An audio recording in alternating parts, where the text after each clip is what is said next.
Ivana Berlić-Mažuranić, Croatian Tales of Long Ago, translated by F.S. Copeland. Little brother Primrose and sister Lavender. 1. The stronghold of a wise and noble princess was attacked by her enemies. The princess could not gather together her large and faithful army quickly enough to defend her castle, but had to fly by night with her little prince in her arms. So she fled all through the night, and at daybreak they reached the foot of grisly Mount Kitesh, which was on the border of the principality. At that time there were no more dragons anywhere in the world, nor fairies, nor witches, nor any monsters. The Holy Cross and human reason had driven them forth. But in the fastness of Mount Kitesh, the last of the fiery dragons had found a refuge, and 7 waterless fairies attended upon him. That is why Mount Kitesh was so grisly. But at the foot of the mountain lay a quiet valley. There dwelt the shepherdess Miloika in her little willow cabin and tended her flock. To that very valley came the princess at dawn with her baby, and when she saw Miloika sitting outside her cabin, she went up to her and begged, "Hide me and the little prince in your cabin through the day. At nightfall I will continue my flight with the prince." Miloika made the fugitives welcome, gave them Uvzi's milk to drink, and hid them in her cabin. As evening approached, the kind and noble princess said, "I must go on now with the prince. But will you take my golden girdle and the prince's little gold cross on a red ribbon? If our enemies should chance to find us, they would know us by the girdle and the cross. Put these 2 things by and take good care of them in your little cabin. When my faithful captains have gathered together an army and driven out the enemy, I shall return to my castle, and there you shall be my dear friend and companion." "Your companion I cannot be, noble princess," said Miloika, "for I am not your equal either by birth or understanding. But I will take care of your girdle and your cross, because in time of real sorrow and trouble, even the heart of a beggar can be companion to the heart of a king." As she said this, Miloika received the girdle and the cross from the princess for safekeeping, and the princess took up the little prince and went out and away with him into the night, which was so dark that you could not tell grass from stone, nor field from sea. 2. Many years passed, but the princess did not return to her lands nor to her castle. Her great army and her illustrious captains were so disloyal that they all immediately went over to her enemies. And so the enemy conquered the lands of the good and noble princess and settled down in her castle. No one knew or could discover what had become of the princess and the little prince. Most probably her escape on that dark night had ended by her falling into the sea, or over a precipice, or perishing in some other way with her baby. But Miloika the shepherdess faithfully kept the golden girdle of the princess and the prince's little gold cross. The smartest and wealthiest swains of the village came to ask Miloika to marry them, because the golden girdle and the little gold cross on the red ribbon were worth as much as 10 villages. But Miloika would have none of them for her husband, saying, "You come because of the golden girdle and the little cross, but they are not mine, and I must take better care of them than of my sheep or my cabin."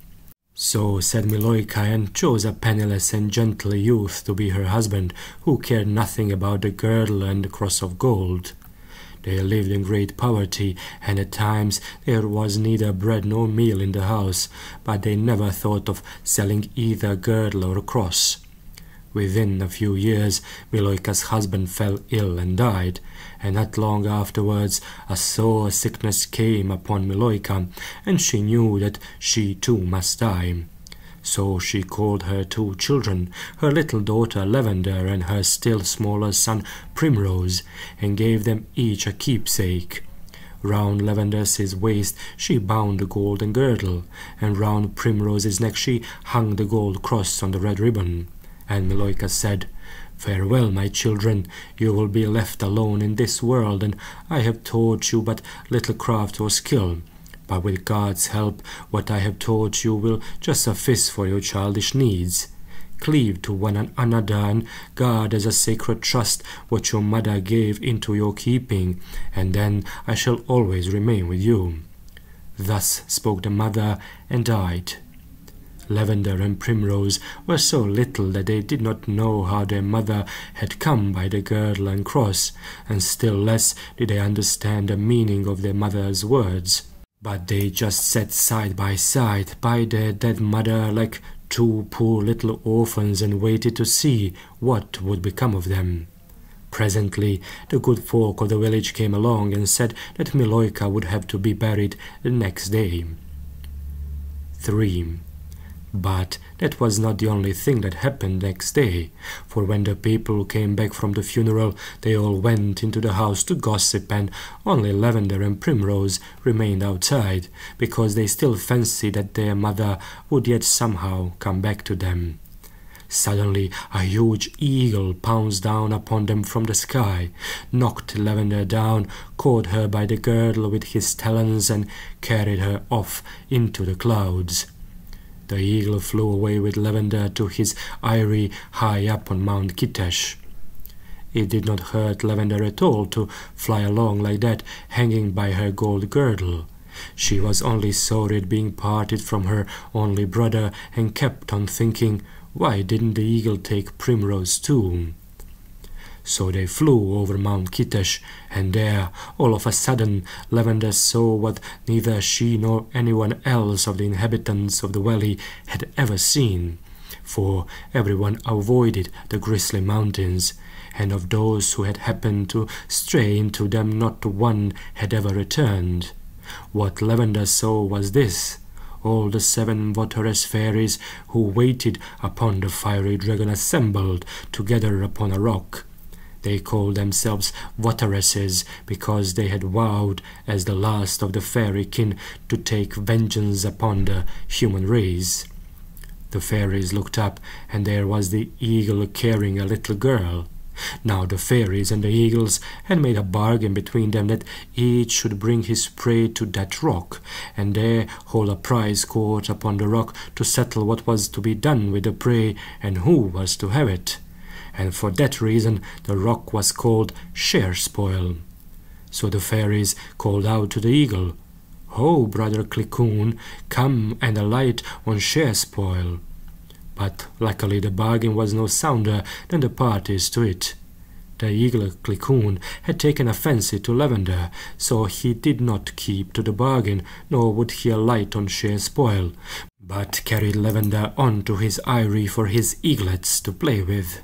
But he had to fly right across the summit of the mountain, because his eyrie was on the far side. Now, on the top of the mountain there was a lake, and in the lake there was an island, and on the island there was a little old chapel. Around the lake was a tiny meadow, and all around the meadow ran a furrow ploughed in days of old.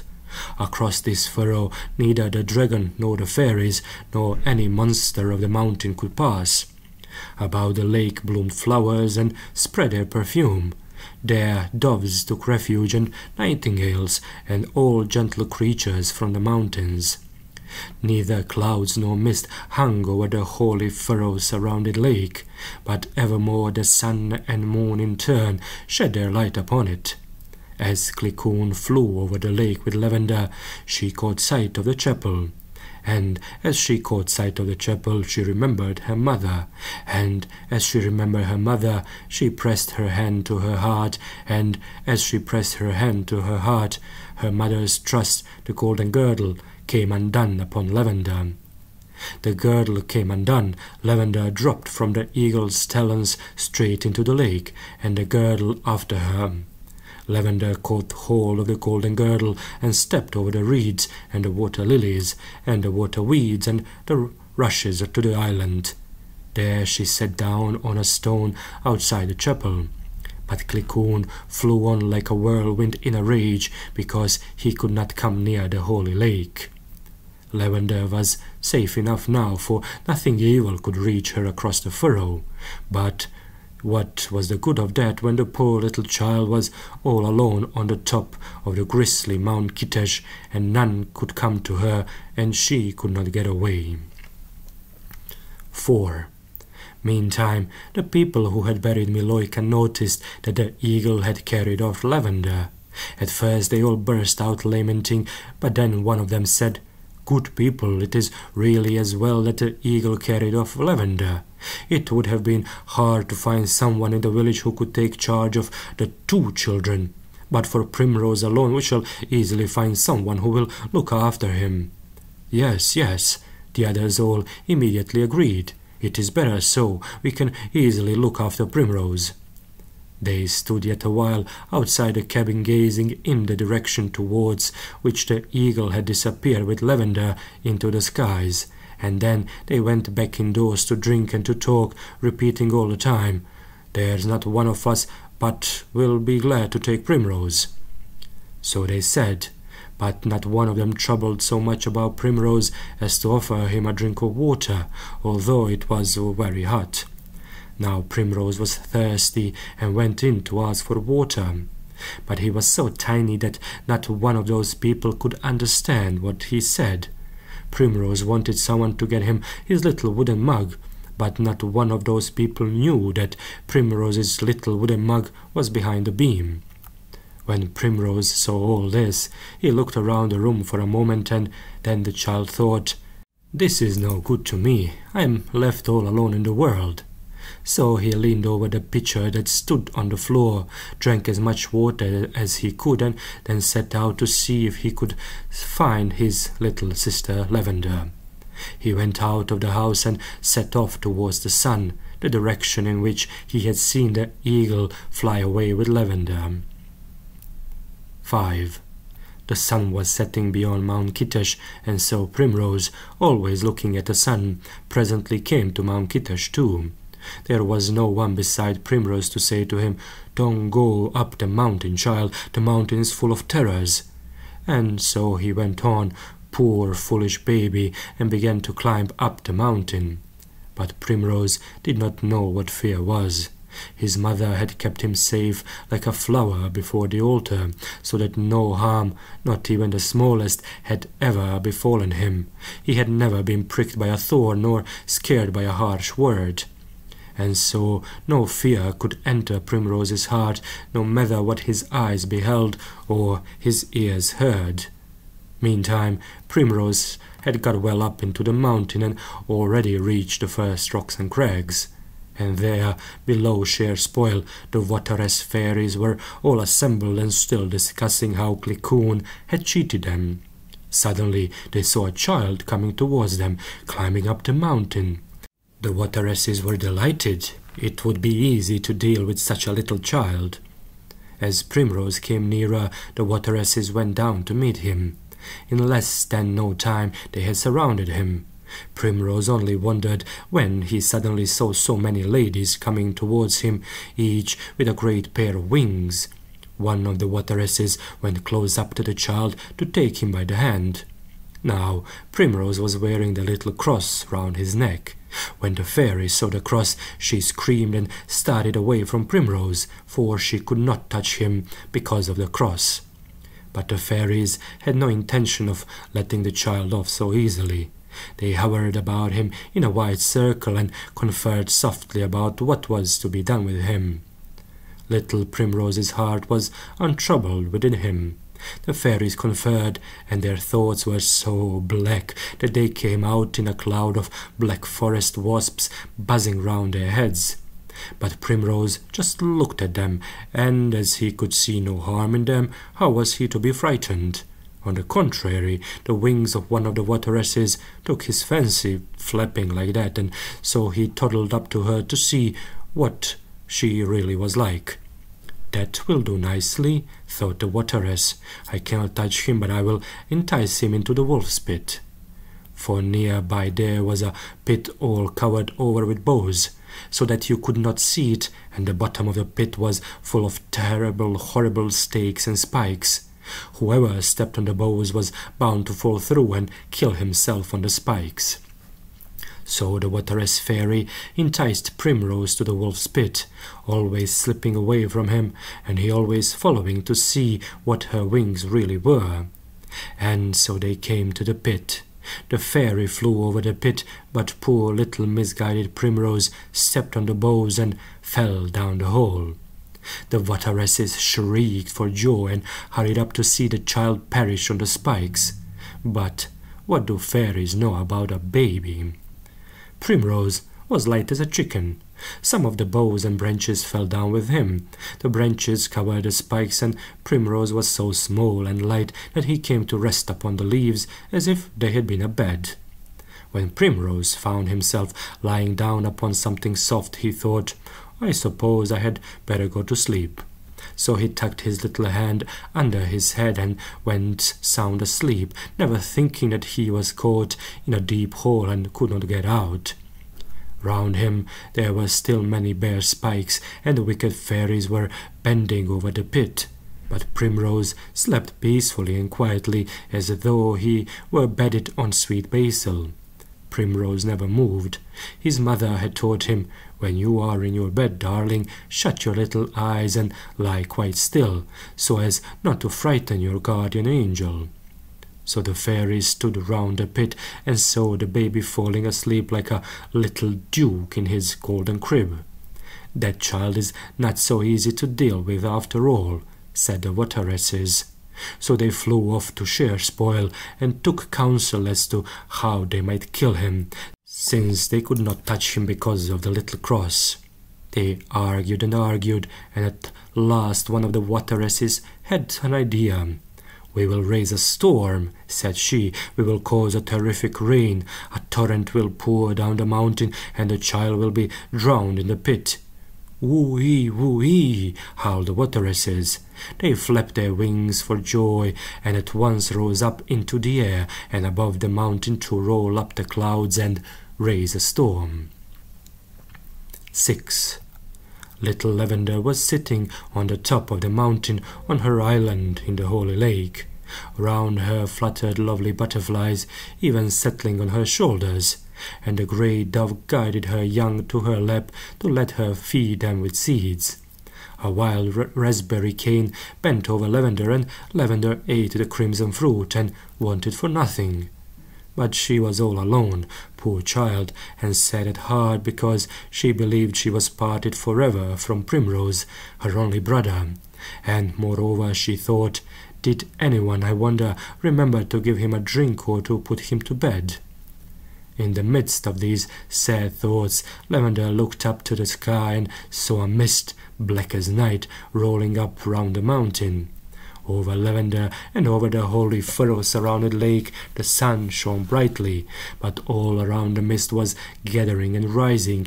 Inky clouds drifted and whirled, rose and fell like a pall of smoke, and every now and again fiery flashes darted from the gloom. It was the wateresses, flapping their great wings, who had piled up those black clouds upon the mountain, and it was from their eyes that the fiery flashes shot across the darkness. And then suddenly it began to thunder most terribly within the clouds. Heavy rain beat down all around upon the mountain, and the wateresses howled and darted to and fro through the thunder and the rain. When Lavender saw that, she considered, "Over my head there is sunshine, and no harm can come to me. But perhaps there is someone abroad on the mountain in need of help in this storm." And although Lavender thought there was never a Christian soul on the mountain, yet she did as her mother had taught her to do in a storm.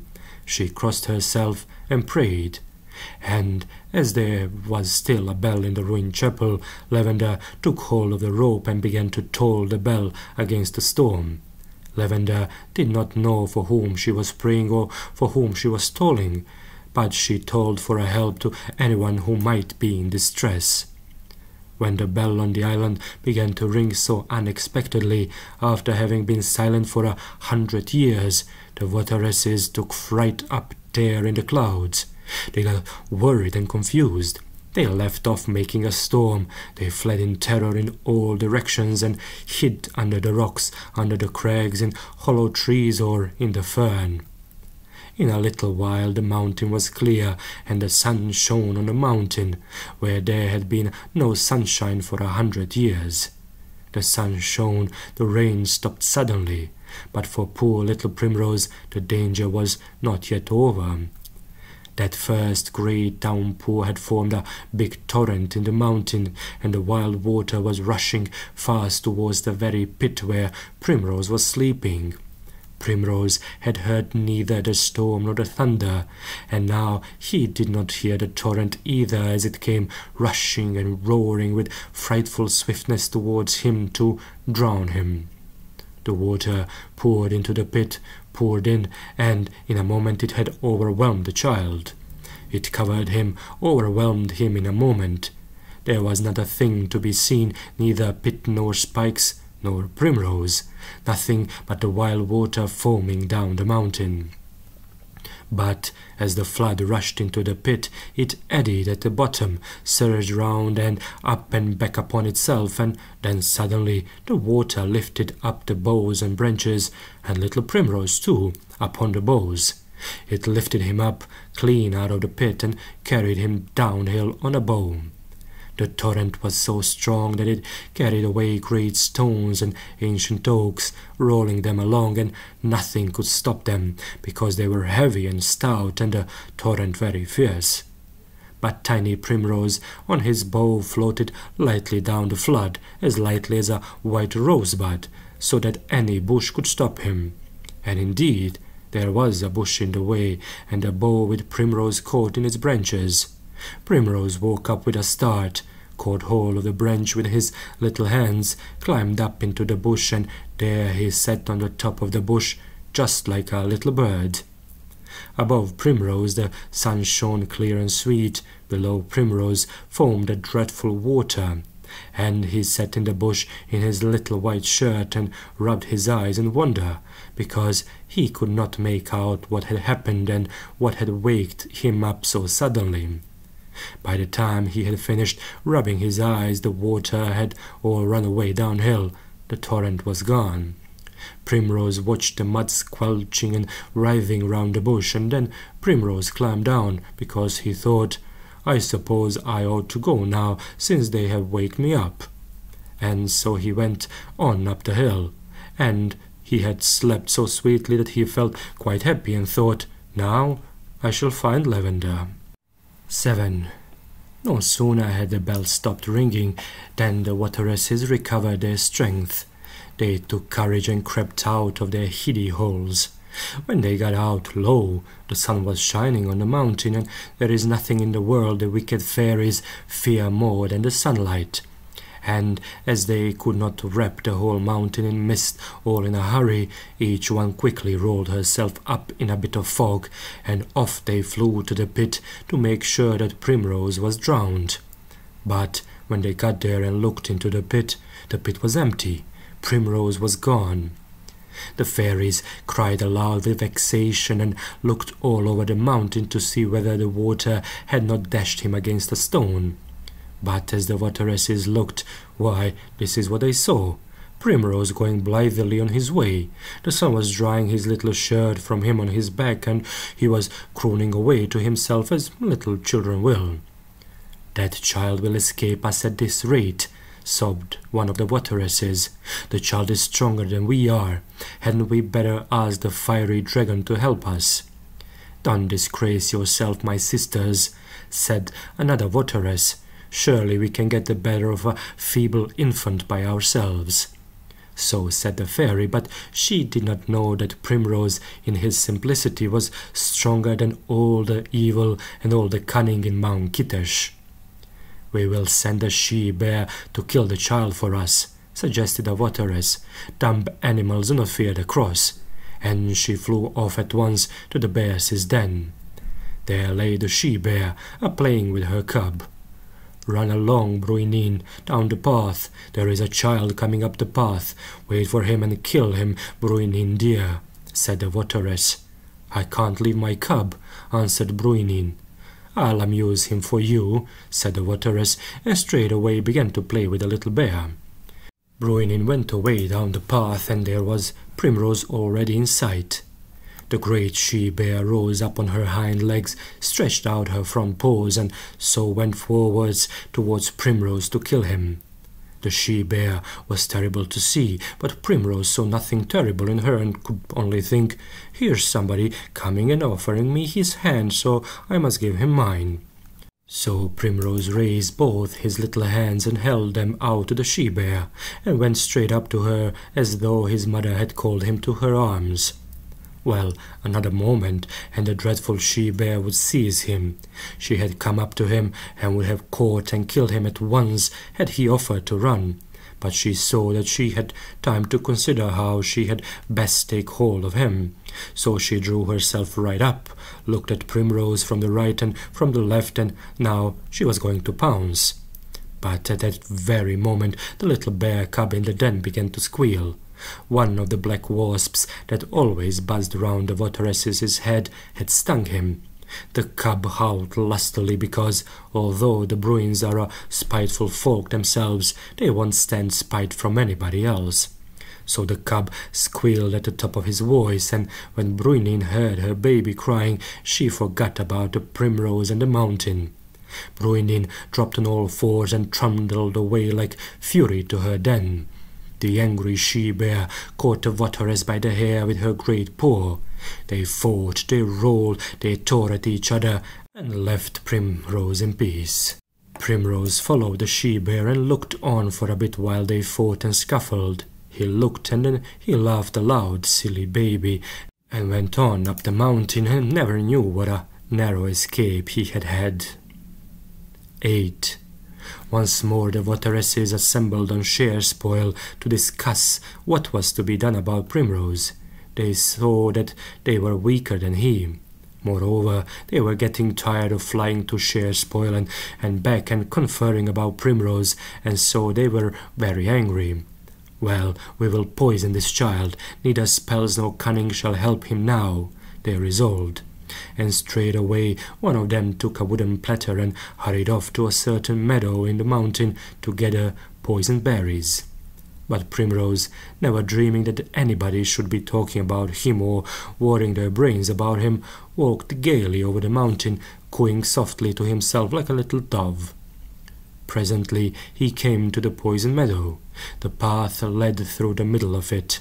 On one side of the path the meadow was covered with red berries, and on the other side with black.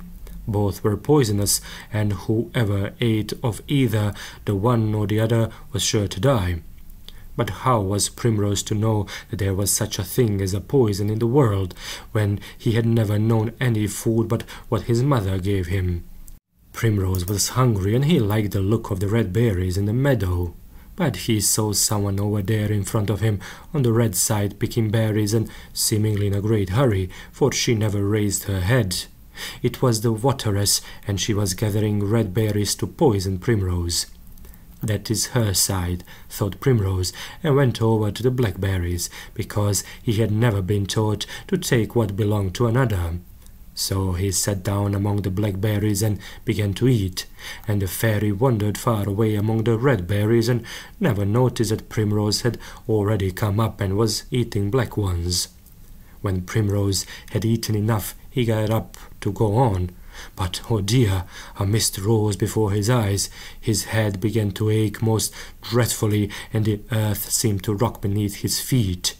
That was because of the black poison. Poor little Primrose, indeed you know neither spells nor cunning, and how are you going to save yourself from this new danger? But Primrose struggled on all the same, because he thought it was nothing that a mist should rise before his eyes and the ground rock beneath his feet. And so he came up with the fairy where she was picking berries. The votaress caught sight of Primrose, and at once she ran on to the path in front of him with her plate full of red berries. She laid down the platter before him and invited him by signs to eat. The wateress did not know that Primrose had already eaten of the blackberries, and if she had known she would never have offered him red ones, but would have let him die of the black poison. Primrose did not care for any more berries because his head ached cruelly, but his mother used to say to him, "Eat, darling, when I offer you something, and don't grieve your mother." Now, this was neither spell nor cunning what Primrose had been taught by his mother, but it was in a good hour that Primrose did as his mother had taught him. He took the plate and ate of the red berries, and as he ate, the mist cleared before his eyes, his head and his heart stopped aching, and the ground no longer rocked beneath his feet. The red poison killed the blackened Primrose's veins. He merrily clapped his hands and went on his way, as sound as a bell and as happy as a grig. And now he could see the top of the mountain ahead of him, and Primrose thought, "This is the end of the world. There is nothing beyond the top. There I shall find Lavender." 9. The wateress would not believe her eyes. She stared after Primrose, and there was he toddling along, and the dreadful poison doing him no harm. She looked, and then she shrieked with rage. She could not imagine by what miracle Primrose had escaped. All she could see was that the child would slip through her hands and reach the lake, for he was getting near the top. The wateress had no time to fly to share spoil and confer with her sisters.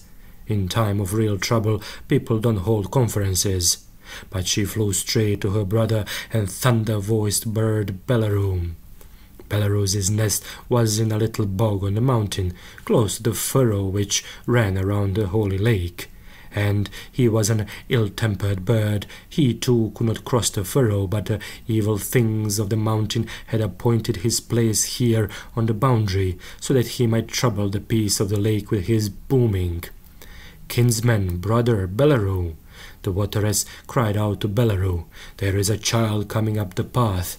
Delay him here at the furrow with your booming, so that he may not escape me across the furrow to the lake. I am going for the fiery dragon." No sooner had the wateress said this than she flew like an arrow down the mountain to fetch the fiery dragon, who was lying asleep in a deep gully. As for Belarus, he was always ill-impatient to be told to boom, because he was horribly proud of his loud voice. Dusk was beginning to fall. It was evening. Nearer and nearer to the furrow came Primrose. Beyond the furrow he could see the lake and the chapel looming white on the lake. "Here I am at the end of the world. I have only to cross that furrow," thought Primrose. Suddenly the mountain rang with the most awful noise, so that the branches swayed and the leaves trembled on the trees, and the rocks and cliffs re-echoed down to the deepest cavern. It was Belarus roaring. His boom was terrible. It would have scared the great Skanderbeg himself, for it would have reminded Skanderbeg of the boom of the Turkish guns. But it did not in the least frighten the little innocent Primrose, who had never yet been shouted at in grief or anger.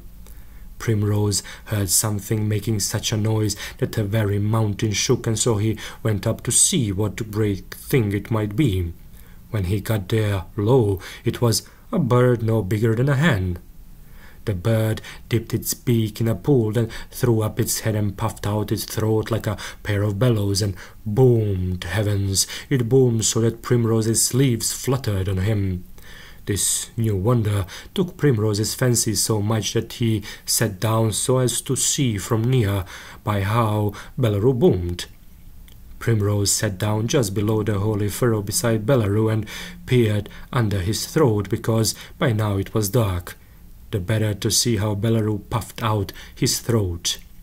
Had Primrose been wiser, he would not have lingered there on the mountain just below the furrow, where every evil thing could hurt him, but he would have taken that one step across the furrow so as to be safe where the evil things could not come. But Primrose was just a little simpleton, and might easily have come to grief just there, within sight of safety. Primrose was much abused by Belarus. He was amused, he was beguiled. And while he was amusing himself in this fashion, the fairy went and roused the fiery dragon where he slept in a deep gully. She roused him and led him up the mountain. On came the fearsome fiery dragon, spouting flame out of both nostrils and crushing firs and pine trees as he went. There wasn't room enough for him, you see, in the forest and the mountain. Why don't you run, little Primrose? One jump across the furrow and you will be safe and happy. But Primrose did not think of running away. He went on sitting quite calmly below the furrow, and when he saw the flames from the dragon flaring up in the darkness, he thought to himself, "What is making that pretty light on the mountain?" It was a cruel fire coming along to devour Primrose, and he, foolish baby, sat looking at it, all pleased and wondering, what is making that pretty light on the mountain? The votaress caught sight of Primrose and said to the fiery dragon, "There is the child. Fiery dragon, get your best fire ready." But the dragon was panting with a stiff climb. "Wait a moment, sister, while I get my breath," answered the dragon. So the dragon took a deep breath, once, twice, 3 times. But that is just where the dragon made a mistake, because his mighty breath caused an equally great wind on the mountain. The wind blew and bowled Primrose over the furrow and right up to the holy lake. The votaress gave one shriek, threw herself down on the ground, rolled herself up in her black wings, and sobbed and cried like mad. The angry dragon snorted and puffed. He belched fire as from 10 red-hot furnaces. But the flames could not cross the furrow. When they reached the furrow, they just rose straight upwards, as if they had come up against a marble wall. Sparks and flame crackled and spurted and returned upon Mount Kitesh. Half the mountain did the dragon set on fire, but he lost little Primrose. When the wind bowled Primrose over like that, Primrose only laughed at being carried away so fast. He laughed once, he laughed twice. 10. On the island in the lake, beside the little chapel, sat Lavender.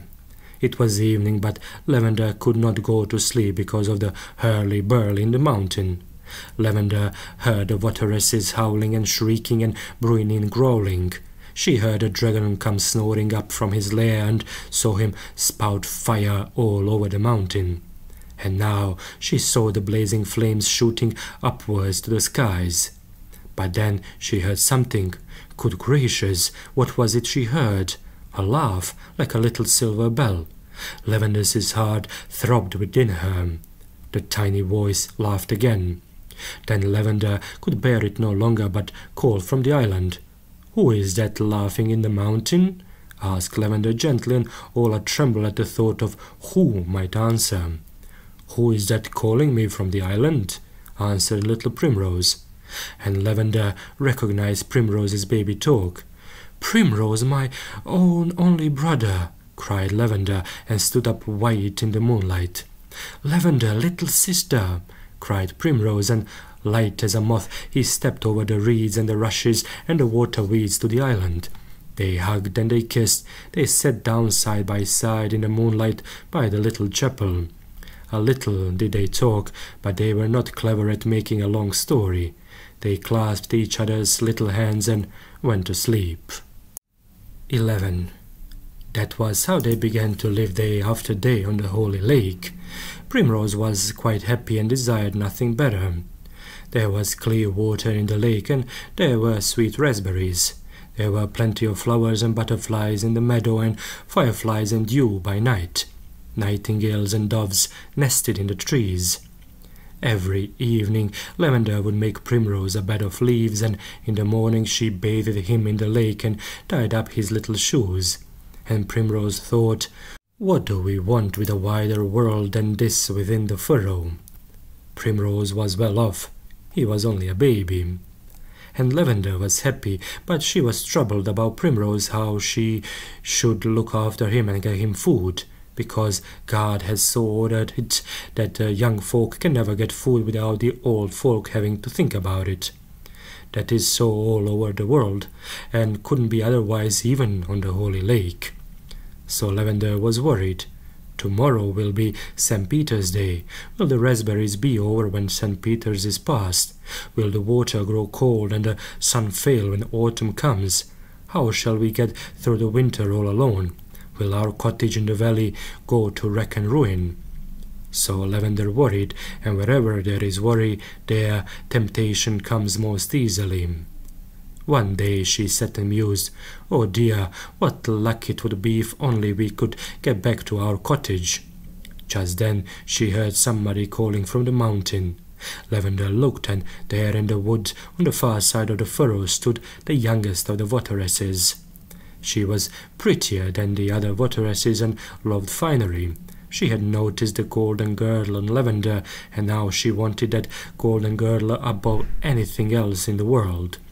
"Little girl, sister, throw me your girdle," called the fairy across the furrow. "I can't do that, fairy. I had that girdle from my mother," answered Lavender. "Little girl, sister, it wasn't your mother's girdle. It belonged to the princess, and the princess had been dead long ago. Throw me the girdle," said the fairy, who remembered the princess. "I can't, fairy. The girdle is from my mother," repeated Lavender. "Little girl, sister, I will carry you and your brother down to the valley, and no harm shall come to you. Throw me the girdle," cried the fairy once more. This was a sad temptation for Lavender, who so longed to get away from the mountain. But all the same, she would not sacrifice her mother's keepsake to the greedy fairy, but answered, "I cannot, fairy. I had a girdle from my mother." The fairy went away quite sadly, but next day she came back and began again. "Throw me the girdle, and I will take you down the mountain." "I cannot, fairy. I had a girdle from my mother," Lavender answered once more, but with a very heavy heart. For 7 days did the fairy come, and for 7 days she tempted Lavender. Temptation is worse than the sharpest care, and poor little Lavender pined away, so great was her wish to get down to the valley. Yet all the same she would not give up the girdle. For 7 days did the fairy call, and for 7 days did Lavender answer her, "I cannot, fairy. The girdle is from my mother." And when she answered thus on the 7th day, the fairy saw that there was no help for it. The fairy went down the mountain. She sat down on the last, lowest stone, shook down her hair, and cried bitterly, so great was her desire for the golden girdle of the princess. 12. Meantime the good and noble princess was not dead, but had lived for many a year in a far country with her son, the prince.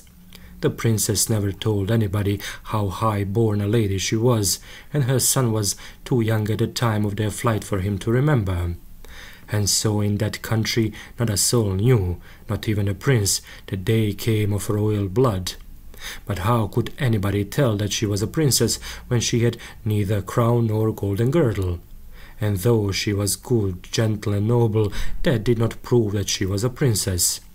The princess lived in the house of a worthy peasant, and there she span and wove for his household. In this way she earned enough to keep herself and her son. The boy had grown up into a tall and handsome youth of unusual strength and power, and the princess taught him nothing that was not good and right. But one thing was bad. The prince had a very hasty and fierce temper. So the people called him Rawfoot Relja, because he was so rough and strong, and so poor withal. One day Rawfoot Relja was mowing his master's meadow, and lay down at noon in the shade to rest. And a young squire came riding by, and called to Relja, "Hi, young man, jump up and run back along the road and find me my silver spur. It fell off somewhere on the way." When Relja heard that, his princely blood, his hot and hasty blood, was roused to evil within him, because the other had disturbed him in his rest, and would send him out to find his spur. "Won't I, by heaven?" cried Relja, "and you can lie here and rest instead of me." And with that he sprang at the young squire, pulled him off his horse, and flung him down in the shade, so that he lay there for dead. But raw-foot Relia, still furious, rushed home to his mother and cried out upon her, "Wretched mother, why was I born a raw-foot churl for others to send me out to find their spurs for them in the dust?" Relia's face was quite distorted with rage as he said this. The mother looked at her son, and her heart grieved sorely. She saw that there would be no more peace for her and her son, because she would have to tell him what she had so far kept secret. "You are not a raw-foot churl, my son," replied the princess, "but an unfortunate prince." And she told Relia all about herself and him. Relia listened. His eyes blazed with a strange fire, and he clenched his hands in bitter anger. Then he asked, "Is there nothing left in mother of our lands?" "Nothing, my son, save a little cross on a red ribbon and a golden girdle," answered his mother. When Relia heard that, he cried, "I am going, mother, and I shall bring back that cross and girdle wherever they may be. Threefold will the sight of them increase my princely strength." And then he asked, "And where did you leave the cross and the girdle, mother? Did you leave them with the chief of your captains for him and your great army to guard?" "No, my son," replied the princess, "and it is a good thing that I did not, for my captains and my great army went over to the enemy, and are now feasting and drinking with the enemy and wasting my lands." "Did you perhaps leave them in the lowest room of your castle in the 7th vault under 7 locks?" "No, my son, and it is a good thing that I did not, because the enemy got into my castle, broke open and ransacked its secret chambers, searched its 9 walls, and fed his horses upon pearls out of my treasure hoards," replied the princess. "But where did you leave the golden girdle and the cross on the red ribbon?" asked Relia with flashing eyes. "I left them with a young shepherdess in a willow cabin where there are neither locks nor strong boxes. Go, my son, perchance you will find them there still." Relia would not believe that the girdle and cross might be safe in a willow cabin when the noble princess's pearls had not been safe even in the 9th vault under the castle. But his princely blood, so proud and masterful, was roused yet more to evil in Relias's veins, and he roughly said to his mother, "Farewell, then, mother. I shall find the cross and girdle wherever they may be, and it shall be no jesting matter for those who would refuse to let me have them. I shall bring you back your girdle and cross by the princely blood in my veins." As Prince Relia said this, he took the blade of the scythe, fitted it with a mighty hilt at the forge, and then hurried out into the world to find its heritage. The earth rang beneath his feet, his hair streamed in the wind, so swiftly did he stride, and his murderous blade shone in the sun as though it were plated with flame. 13. So Relia went on without stopping. He strode on by day and by night. He did not rest. Both great and small got out of his way.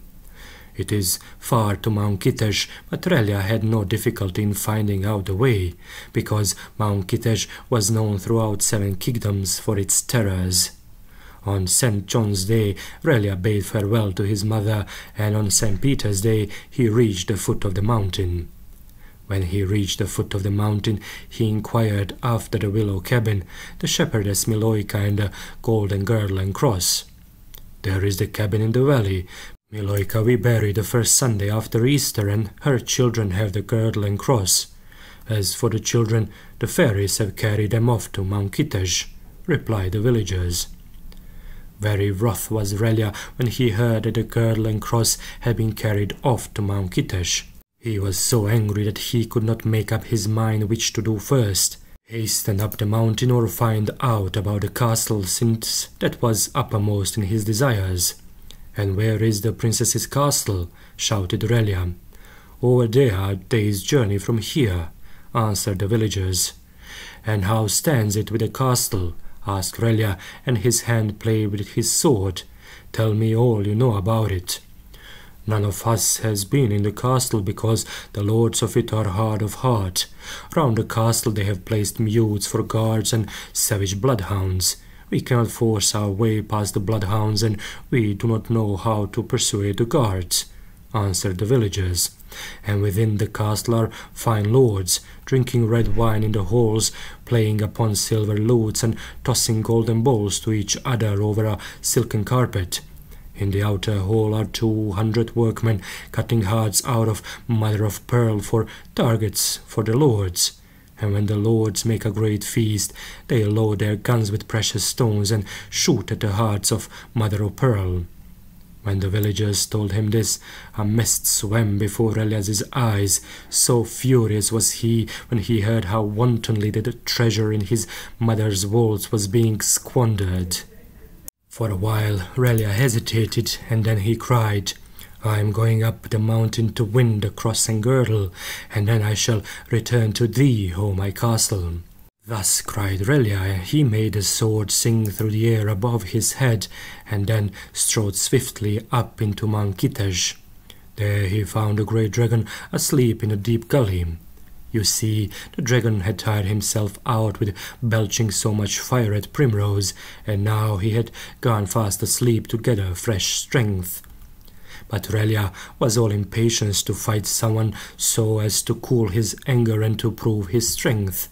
He was tired of seeing everybody, both great and small, get out of his way all the time, so now he rushed up to the fiery dragon to rouse and dare him to mortal combat. Relia was a doughty hero, and the fiery dragon was a terrible monster, and so their combat must be sung in verse, beginning where Relia rushed up to the dragon. Child Relia smote the dragon on the side with a flat blade to rouse him from his sleep. The beast looked up, raising his grisly head, beheld the hero Relia standing by. Up leapt the dragon with a rending blow, o'erturns the cliff and widens out the gap, to make a fitting space wherein to fight. Anon unto the clouds he rears him up, anon on Relia pounces from the clouds, and so with Relia joins in mortal fray. Now groans the earth and splits the solid rock. With tooth and flame the dragon turns to bay, and thrusts at Relia with his fiery head.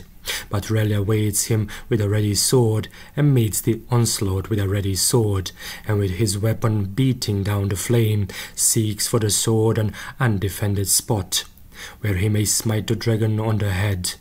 Deep bites the brand, so mighty was the shock, that brand and bone no more will come apart. From dawn till noontide did the battle rage, and weaker grew the dragon all the while, with brooding on the shame that galled his heart, because the babe, young Primrose, had escaped. And stronger grew child Relia all the while, for he did battle for his heritage. When at high noon the sun burned overhead, child Relia swung his gleaming brand aloft towards the sun, and called on heaven for aid. Down fell the sword betwixt the dragon's eyes, full swiftly fell, yet lightly struck the blade. Yet with such force it cleft the beast in twain. Into the hollows falls the dragon slain, and as stretched him in his dying spasm, the monstrous limbs block up the ancient chasm. Thus did the doughty Relia overcome the fiery dragon, but his brave arms and shoulders ached terribly. So Relia said to himself, "I shall never get over the mountain at this rate. I must consider what I had better do." And Relia went back to the foot of the mountain, and there the hero sat down on a stone and considered how he was to get across the mountain, and how he was to overcome the monsters, and where he might find Miloika's children, and with them the golden girdle and cross. Relia was deep in thought, but all of a sudden he heard somebody weeping and sobbing near him. Relia turned, and there was a fairy sitting on a stone, her hair all unbound, and crying her heart out. "What ails you, pretty maiden? Why do you weep?" asked Relia. "I weep, O hero, because I cannot get the golden girdle from the child on the lake," answered the fairy. When Relia heard that, he was overjoyed. "Tell me, maiden, how can I get to the lake?" asked Relia. "And who may you be, unknown hero?" returned the fairy. "I am Prince Relia, and I seek a golden girdle and a cross on a red ribbon," replied Relia. When the fairy heard that, she thought within her evil heart, "How lucky for me! Let Aurelia get the girdle away from the lake and on to the mountain, and I will soon destroy Aurelia and keep the girdle for myself." So the cunning fairy spoke these honeyed words to Aurelia. "Let us go, noble prince. I will guide you across the mountain. No harm will come to you, and I will show you where the children are. Why should you not have what is yours by inheritance?" Thus sweetly did the fairy speak, but in her heart she thought otherwise. Aurelia, however, was mightily pleased, and at once agreed to go with the fairy. So they went across the mountain. Neither fairies nor monsters touched Aurelia because he was being guided by the young votaress fairy. On the way, the fairy advised Aurelia and tried to fill his heart with anger. "You should but see, noble prince, how insolent these children are. Not even to you will they give the girdle. But you are a hero above all heroes, Aurelia, so do not let them put you to shame."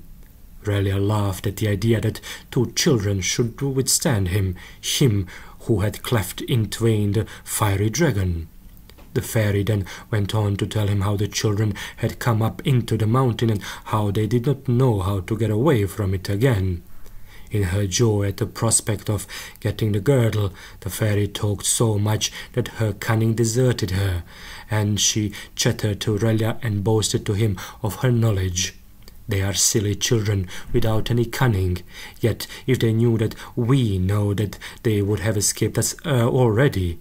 There is a taper in the chapel and a censer. If they would start a fire that is not lit with hands and then light the taper and censer, they could go with taper and censer across the whole mountain as if it were a church.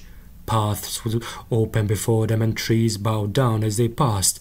But for us this would be the worst thing possible, because all we fairies and goblins in Mount Kittesh would perish wherever the smoke from the taper and censer spread. But what do these silly, insolent children know? If the votaress had not been so overjoyed, she would surely have never told Aurelia about the taper and censer, but would have kept the secret of the votaresses. So they came to the furrow, and there was the holy lake before them. 14. The prince peered cautiously from behind a tree, and the fairy pointed out the children to him. Aurelia saw the little chapel on the island. Before the chapel sat a little girl, pale as a white rose. She neither sang nor crooned, but sat still with her hands clasped in her lap and her eyes raised to heaven. On the sand beside the chapel played a little boy, baby Primrose, and round his neck hung a little gold cross. He played on the sand, built castles and pulled them down again with his tiny hands, and then laughed at his handiwork. Aurelia watched, and as he watched he began to think. But the votaress had no time to wait while the prince finished thinking things out, so she softly prompted Aurelia. "I will call to the little girl, noble prince, and you shall see that she will not give up the girdle. Then do you draw your burnished sword, go up and take what is yours, and then come back to me to the mountain, and I will guide you back down the mountain so that my sisters shall not hurt you." As the fairy said this, she secretly rejoiced, thinking how easily she would kill Aurelia and get the girdle for herself, so long as Aurelia would bring it from the lake. But Aurelia only listened with half an ear to what the votaress was saying, for he was lost in looking at the girl. The fairy called to Lavender. "Little girl, sister, throw me the girdle, and I will take you and your brother down the mountain." When Lavender heard this, her face grew yet paler, and she clasped her little hands yet more tightly. She was so sad that she could scarcely speak. She would so gladly have left the mountain. Her little heart was bursting with longing. But all the same, she would not part with her mother's girdle. Tears flowed down Lavender's face. She wept softly, but through her tears she answered, "Go away, fairy, and do not come back again, because you will not get the girdle." When Aurelia saw and heard this, his princely blood, his noble blood, was roused within him, but to a good purpose. He was filled with pity for those two poor orphans in the midst of the grisly Mount Kittesh, defending themselves all alone against monsters and temptations, death and destructions. Great heavens, thought he, the princess trusted in her armed warriors and her strongholds to defend her lands, and the lands were lost. But these babes are left alone in the world.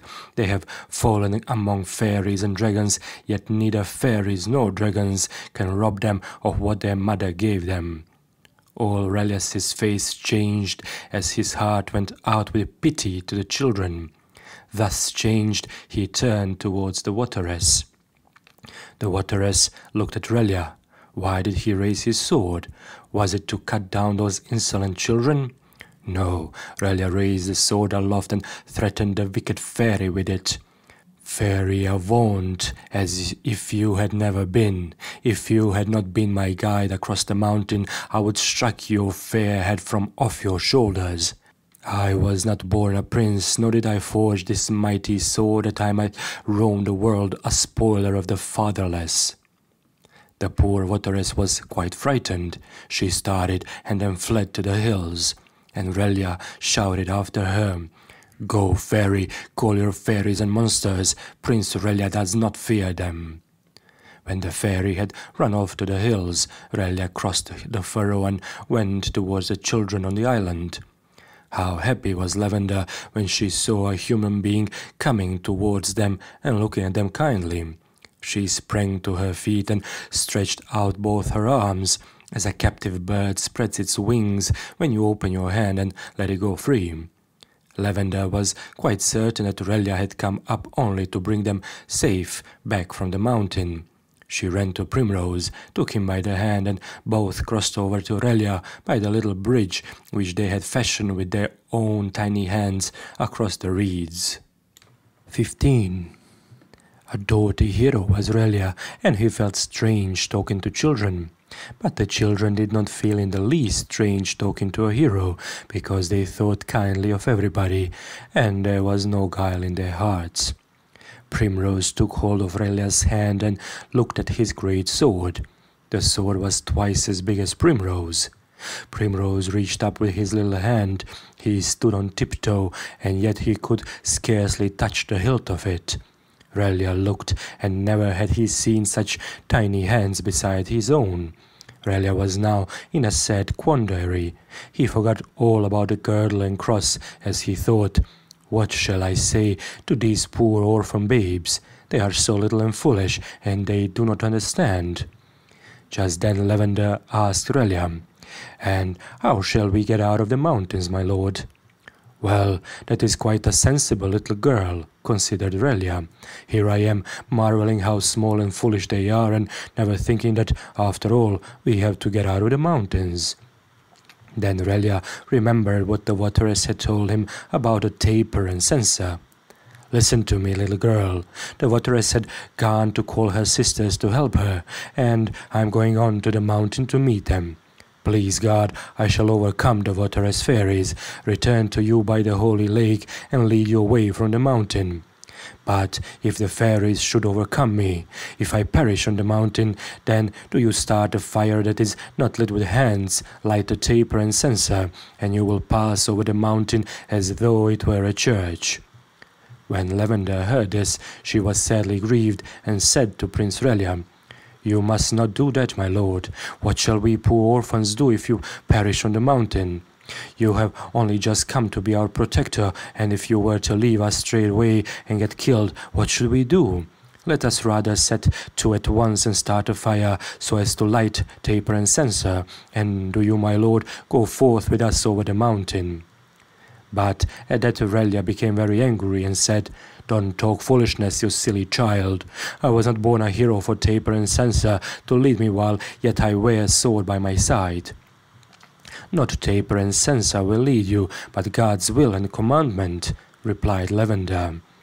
"Don't talk foolishness, you silly child. My sword would rust were I to be led by taper and censer." "Your sword will not rust when you go a-moving in field and meadow." Relia was troubled. It was not so much Lavender's words as the sweet, serious look in the little girl's eyes that troubled him.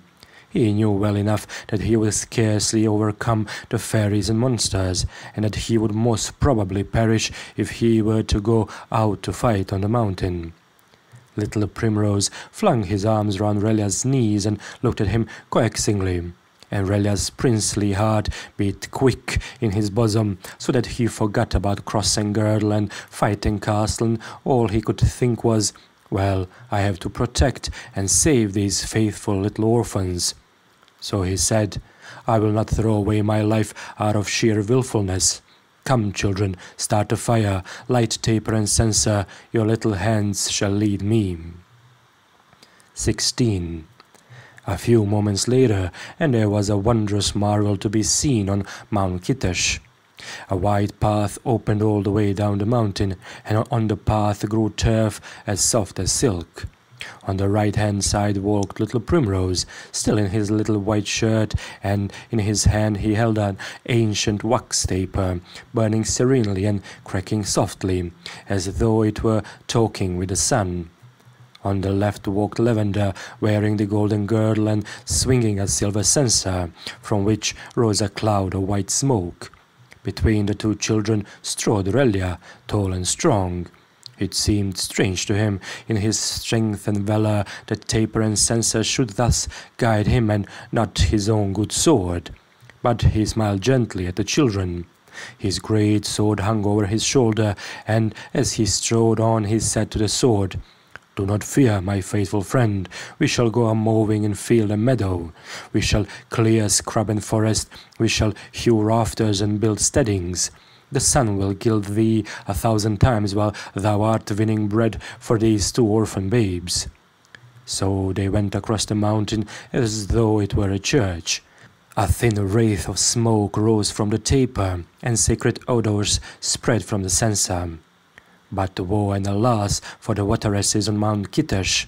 Wherever the smoke and the odour of the incense spread upon the mountain, there the wateresses perished and died.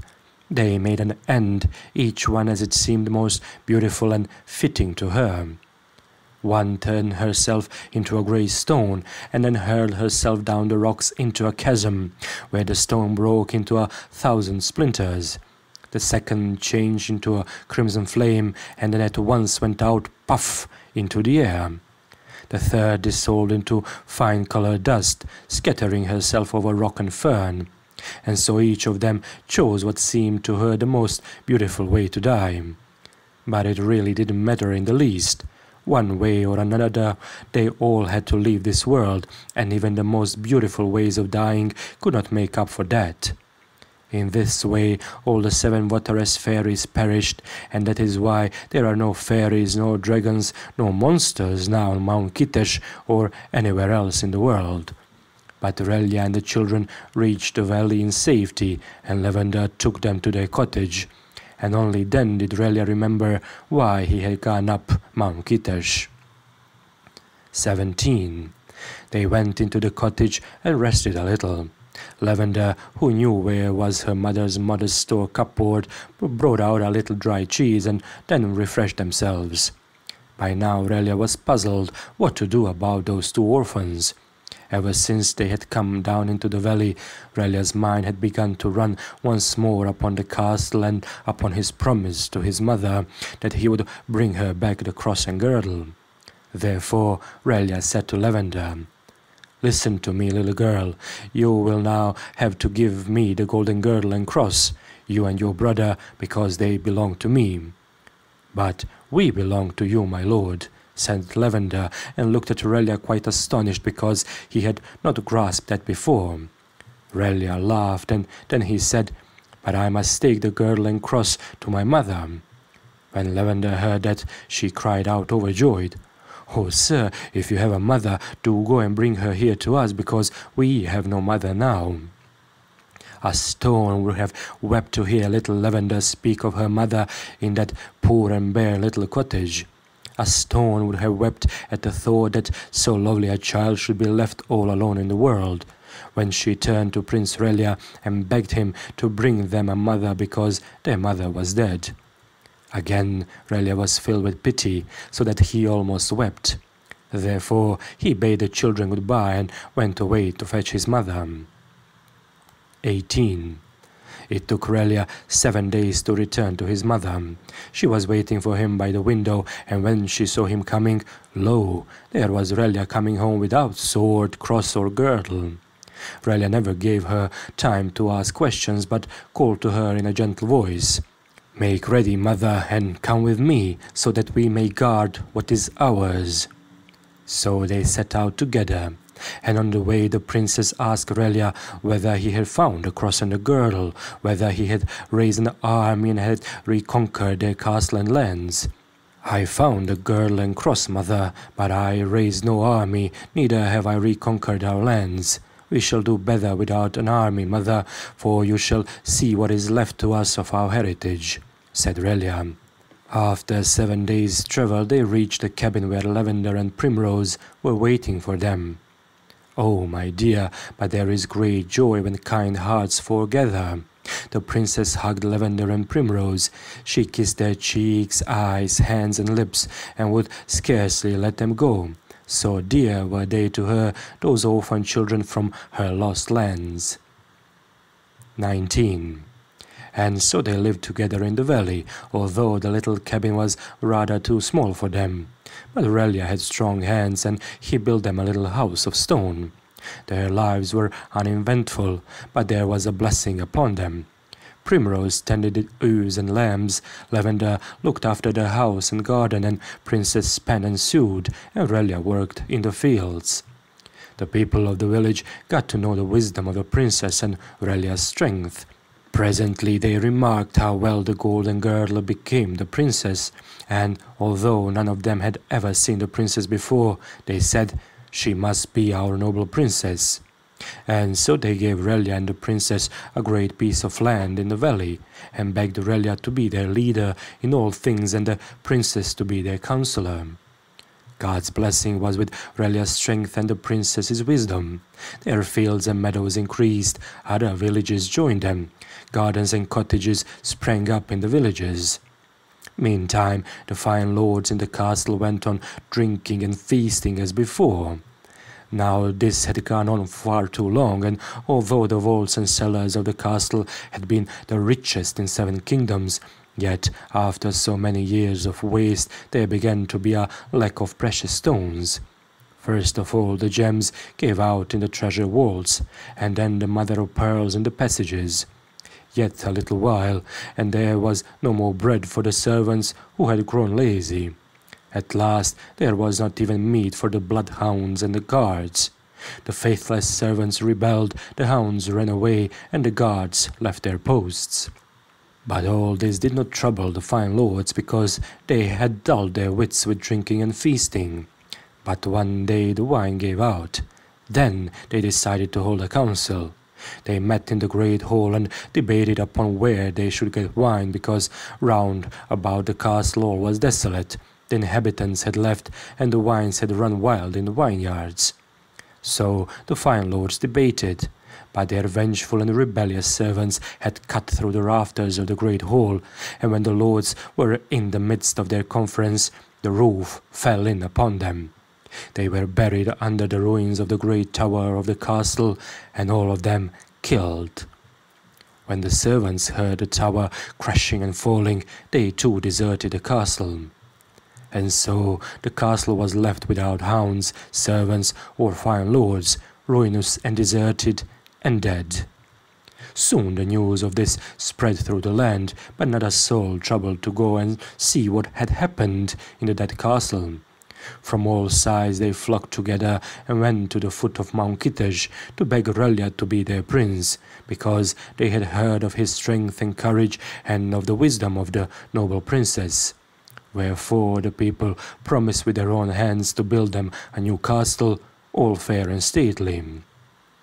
Relia accepted the people's offer, because he rightly judged that God had given him such great strength and courage, and had delivered him from his hot and cruel temper, so that he might be of use to his country. So Relia became a prince, and the princess, who was getting old by now, yet lived to see great happiness in her old age. And when the Princess Aurelia, with Lavender and Primrose, entered their new and stately castle for the first time, the village children scattered evergreens and sweet basil on their path. Men and women pressed round the princess, seized the hem of her robe and kissed it. But the princess, radiant with joy, remembered that, but for the loyalty of Lavender and Primrose, none of this would have ever come to pass. She clasped the children to her breast and said, "Happy the land whose treasure is not guarded by mighty armies or strong cities, but by the mothers and children in shepherds' cots. Such a land will never perish." Later on, Prince Aurelia married Lavender, and never in the world was there a princess sweeter and more lovely than Princess Lavender. Primrose grew up into a brave and handsome youth. He rode a fiery dapple grey, and he would often ride over Mount Kitej, upon whose summit men were building a new chapel by the holy lake.